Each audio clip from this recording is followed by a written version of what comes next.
Hello everyone, this is your master teacher Surabhi Gupta from Vedantu and मेरी कक्षा में आपका स्वागत है। वेलकम टू टुडे सेशन जहाँ पर हम लोग पढ़ने वाले हैं what is the best way to read your NCERT. Now guys, एक एनसीईआरटी एक किताब है जिसको लोग बोलते हैं कि यही किताब काफ़ी होनी चाहिए for class 9 and for class 10 to get 95% above. आपको कोई और बुक, कोई रेफरेंस बुक, कोई महंगा कोर्स की कोई ज़रूरत नहीं है। अगर आपने सीबीएसई के एनसीईआरटी को अच्छी तरीके से कर लिया, you will be able to solve any and all question that your school and CBSE board exam throws at you। ठीक है, तो एक्चुअली हमको बुक्स पढ़ना कैसे, इसका भी एक साइंटिफिक वे है, इसका भी एक तरीका है दैट टॉपर्स नो, है ना। जो एक बच्चा होता है, जो देखो टॉपर स्टूडेंट भी यही एनसीईआरटी पढ़ रहा है और आप भी यही एनसीईआरटी पढ़ते हो, तो what exactly is the difference, आपको कैसे पढ़ना चाहिए, क्या मिस्टेक्स आपको नहीं करना चाहिए, that's what I am going to be telling you in today's video. ये वीडियो थोड़ी सी छोटी है बट आपके जो दिन के सबसे ज्यादा प्रोडक्टिव मिनट है वो यही वीडियो से आपको मिलेंगे, क्योंकि जब तक आपको एनसीईआरटी पढ़ना नहीं आएगा तब तक आपकी सारी पढ़ाई वेस्ट होगी, right. Now Vedantu class 9 channel has been open for class 9 students guys. हमने बहुत मेहनत की है इस चैनल पे, so make sure that you give a thumbs up to this video and इस चैनल को सब्सक्राइब जरूर करना। मैंने खुद क्लास 9 एसएसटी के लिए काफी अच्छे वीडियोस निकाले हैं इस चैनल पे। My latest video Nazism and rise of Hitler, अगर आपने अभी तक नहीं देखा है तो जरूर देख लो, बहुत बढ़िया है। ठीक है, that entire chapter I have done in 20 minutes. चलो let us begin. Hidden letter picture puzzle, can you find hidden Y in this group. तो मैं हट जाती हूँ और आप देखो, अगर आप वाई ढूंढ पाते हो तो मैं भी ढूंढती हूँ। Y Y Y Y I can not find Y. Why am I do, मिल गया वाई, ये रहा Y. Did you guys find it? ये रहा Y. Anyways that was Y. Alright, so let us start with how to read NCERT. Now, what are the blunders student make while reading NCERT? सबसे पहला चीज जो student गलती करता है is that they start writing everything down. आपको लगता है कि NCERT से पढ़ना मतलब बुक को खोलना, चैप्टर को पढ़ना और फिर सब कुछ एक नोटबुक में लिखना शुरू कर दोगे तो आपकी NCERT डन है। Do not make this mistake, right. Not everything is important. क्या इंपॉर्टेंट है ये कैसे पता चलेगा, मैं आपको आगे बताऊंगी, but do not make this mistake. Second is highlighting everything in the book. Again आपको लगने लगता है यार ये भी इंपॉर्टेंट है, ये भी इंपॉर्टेंट है, ये भी इंपॉर्टेंट है, और जब तक आप चैप्टर खत्म करते हो आपकी बुक काफी रंग बिरंगी लगती है या फिर पेंसिल और पेन से मार्क की हुई लगती है और वो आपको और ज्यादा कंफ्यूज करता है और इतना एस्थेटिक भी नहीं होता, तो आपको मजा भी नहीं आता पढ़ने में।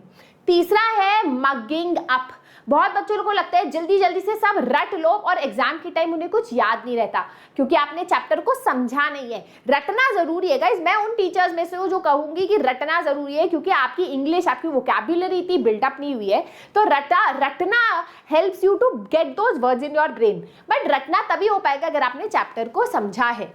Fourth is don't rely only on book back questions. ना बहुत सारे बच्चे, देखो इसमें ना मैं दो बच्चों का नाम बोलूंगी। कुछ बच्चे होते हैं जो चैप्टर पढ़ लेते हैं पर बुक के क्वेश्चंस को इग्नोर करते हैं। कुछ बच्चे होते हैं जो सही काम करते हैं, जो टॉपर बच्चे होते हैं, जो चैप्टर पढ़ते हैं फिर बुक के पीछे के क्वेश्चंस भी सॉल्व करते हैं और बुक के बीच में जो क्वेश्चंस होते हैं, जो बॉक्स में होते हैं, इंफॉर्मेशन होता है, केस होता है, पिक्चर होता है, उसको भी अच्छी तरीके से करते हैं, right. So that is very important.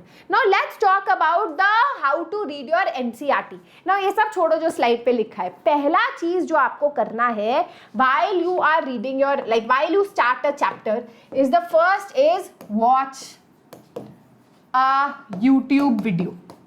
Now कौन सी YouTube वीडियो है, कौन से एजुकेटर को आप फॉलो करते हो, ये पूरा का पूरा आपके ऊपर है, right. It's totally up to you. You find someone that you really trust, एक ऐसा एजुकेटर जो आपको प्रॉमिस करता है, प्रॉमिस को फुलफिल करता है, अच्छी तरीके से पढ़ाता है, टेक्निकली स्ट्रॉन्ग है ना। बहुत सारे हमारे यूट्यूब पे अनफॉर्चुनेटली टीचर्स हैं जिनका बैकग्राउंड भी नहीं है उस सब्जेक्ट में, वो सब्जेक्ट पढ़ा रहे होते हैं just for views, right. Maths का टीचर एसएसटी पढ़ा रहा होगा, अरे व्यूज मिल जाएंगे, पॉपुलैरिटी ज्यादा है।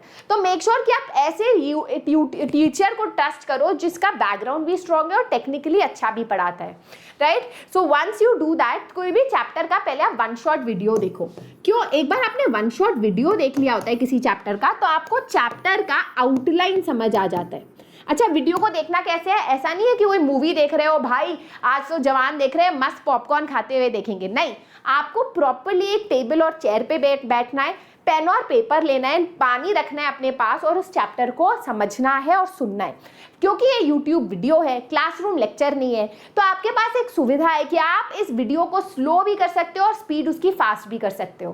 तो depending upon the teacher speed you can shift the your क्या आपको ज़्यादा सूट करता है। वीडियो को बीच बीच में पॉज भी कर सकते हो और करो। याद रखो that while you are watching a YouTube video for the first time of the chapter, आप बेसिक नोट्स बनाओ।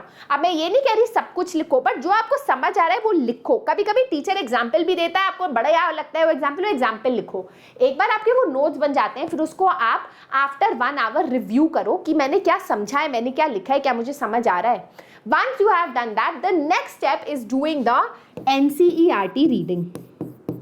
अच्छा, इसमें जब आप रीडिंग करते हो ना, आपको कुछ रटना नहीं है, आपको कुछ इसलिए ऐसे नहीं पढ़ना कि भाई मुझे रटना है, आपको बस पढ़ना है as a story, as a concept. तो आप चैप्टर पढ़ना शुरू करो और आप जो लिंक कर पाओगे with the YouTube lecture that you have seen.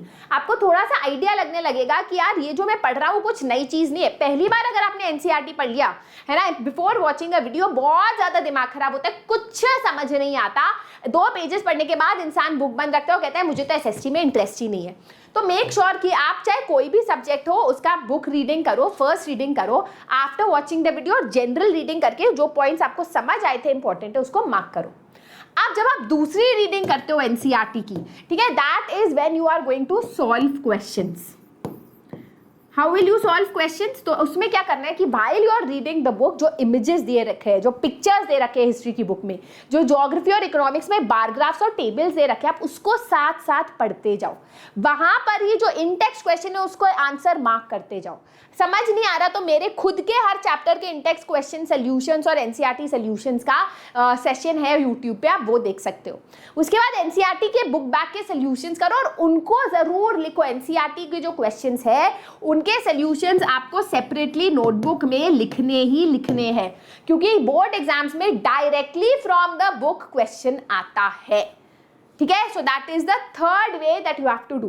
Now that you are done with it, the fourth way is deciding how what chapters you want notes on. अब जैसे कि हिस्ट्री में कहूंगी कि आपको क्रोनोलॉजी ऑफ इवेंट्स का note होना चाहिए कि ये हुआ। जो वीडियो से आपने नोट्स बनाए ना उतने काफी होते हैं हिस्ट्री के लिए। हिस्ट्री में ज्यादा जरूरी होता है क्वेश्चंस लिखना और क्वेश्चंस को रिकॉल करना कि इसका आंसर आप कैसे लिखोगे और क्या लिखोगे और मेजर पॉइंट्स क्या है। सिविक्स में no notes are required, notes आप एनसीईआरटी के अंदर ही बना सकते हो। जैसे अगर आपने कोई टेक्स्ट पढ़ा एनसीईआरटी में कि पॉलिटिकल लेट्स से आपने पढ़ा कि वाई इलेक्शंस या इलेक्शंस डेमोक्रेटिक कैसे होते हैं, तो उसमें पहले से पॉइंट्स में दे रखा है, तो आप क्वेश्चन यहाँ लिख लो टेक्स्ट के बीच में कि ये क्वेश्चन और इसका आंसर 1 2 3 4 है, जिसे आप डायरेक्टली बुक से पढ़ सकते हो। सिविक्स में आपको करना है, आपको माइंड मैप बनाना है। ये माइंड मैप कैसे बनाना है, सून इसका सीरीज शुरू होने वाला है इस चैनल पे, जिसमें आप देख सकते हो। मैं खुद माइंड मैप बनाऊंगी बोर्ड पे। तो फॉर एग्जाम्पल अगर आपने मेरा सेशन देखा इलेक्टोरल पॉलिटिक्स में, उसमें मैंने माइंड मैप बनाया था जिसमें मैंने दिखाया था कि देखो वाई इलेक्शंस फर्स्ट पार्ट है, what makes elections democratic second part है, इंडिया में डेमोक्रेसी कैसे होता है वो फोर्थ पार्ट है। तो उस तरीके से आपको जो है एक माइंड मैप बनाना है जिसमें you are recalling what you have read, है ना। अब ज्योग्राफी की बात करें तो geography and economics are 2 subjects which I would say कि नोट्स बनाओ। कैसे नोट्स बनाने हैं? ज्योग्राफी में थोड़ा क्योंकि कंफ्यूजिंग होता है तो टेबल के फॉर्म में आप नोट्स बना सकते हो जिससे आपका इंफॉर्मेशन क्लियर हो, है ना। इकोनॉमिक्स में क्या होता है कि बिकॉज पॉइंट ज्यादा है इकोनॉमिक्स में, यू नो इंपॉर्टेंट। जैसे पीपल एज अ रिसोर्स हो गया, तो पीपल एज अ रिसोर्स में 4-5 पॉइंट्स ही है जो पूरे चैप्टर में और कुछ नहीं है। तो ये सब चैप्टर्स इकोनॉमिक्स और सिविक्स माइंड मैप्स के थ्रू कर सकते हो। ज्योग्राफी में थोड़ा आपको नोट शायद बनाने पड़े क्योंकि बुक से लर्न करना डिफिकल्ट हो जाता है, right. So that is what you guys can do, right. अब क्या है कि नोट बनाने के बाद क्या करना है, once you have made your notes, exam से पहले आपको उनको रिवाइज करना है और क्वेश्चंस लगाने हैं। जितने ज्यादा क्वेश्चंस लगाओगे उतने ज्यादा आपको चैप्टर समझ आएगा। एनसीईआरटी जो है ना, एक बार आपने पढ़ लिया और एक बार उससे नोट्स बना लिए तो वापस से एनसीईआरटी छूने की जरूरत नहीं होनी चाहिए, अनलेस इट इज सिविक्स जिसमें आपने एनसीईआरटी के अंदर ही नोट्स बनाए हैं। How much time you should give for each chapter, ये अगला क्वेश्चन आता है। तो गाइस देखो, यूट्यूब वीडियो देखने में लेट्स से आपको 1 घंटा लग जाता है या 2 घंटा लग जाता है depending on the length of the chapter, right. तो 2 घंटा मान लो मैक्सिमम। फिर एनसीईआरटी बुक में भी 1.5 3.5 लग जाता है। फिर क्वेश्चन सॉल्व करने में और 1 घंटा लग जाता है। तो एक चैप्टर को लगभग 4 से 5 घंटे आपको देने पड़ेंगे, तब वो चैप्टर आपका अच्छी तरीके से खत्म होगा। But these 4-5 hours will give you confidence, क्योंकि आपने काफी कुछ कर लिया होता है इन घंटों में। ठीक है। सेकेंड रीडिंग वगैरह वगैरह ये सब में draft your notes, try to solve previous year questions of that chapter. जब आप क्वेश्चंस लगाते हो तो PYQs पे फोकस करो। 1 पेज समरी, तो as I told you mind maps बहुत ज्यादा इंपॉर्टेंट हो जाते हैं। जैसे आपने चैप्टर का नाम बीच में लिखा, कोई चैप्टर का नाम बताओ, फ्रेंच रेवोल्यूशन, चलो ये तो हिस्ट्री का है, हिस्ट्री का मैं बोलूंगी माइंड मैप मत बनाओ, क्रोनोलॉजी ऑफ इवेंट्स लिखो। बट लेट्स से कौन सा चैप्टर लूँ, कौन सा है, मैं भूल जाती हूँ 9th के चैप्टर्स बार बार।